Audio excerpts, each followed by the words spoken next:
તો જંગલેશ્વરમાં કાર્યવાહી સમયે ભ્રષ્ટાચારનો મામલો સામાજિક આગેવાન પુરુષોત્તમ પીપળિયાએ ઉઠાવ્યા છે સવાલ। અનેક સેવાભાવી સંસ્થાઓએ મદદ કરી હતી તે વાતનો ઉલ્લેખ તેમણે કર્યો। આટલો બધો ખર્ચ આવ્યો કેવી રીતે? સમગ્ર મામલે તપાસ કરીને જવાબદારો સામે કાર્યવાહી થાય તે વાતનો ઉલ્લેખ પણ તેમણે કર્યો છે।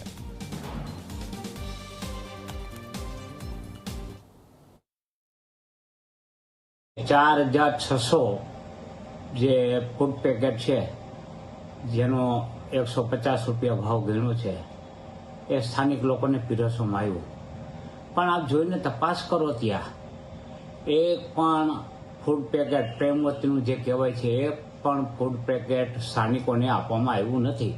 તેમ છતાં સ્થાનિકોના નામે કોણ ખાઈ ગયું? ₹15ની અડધી ચાના ₹21 બિલમાં દર્શાવ્યા છે। આરાધના ટી સ્ટોલ, આને કઈ રીતે જુઓ છો આપ? આ પણ ચાની વ્યવસાય સ્થાનિક તંત્ર અને NGOએ કરેલી હતી, તેમ છતાં આવડા મોટા બિલ એ ચોક્કસ શંકાસ્પદ છે।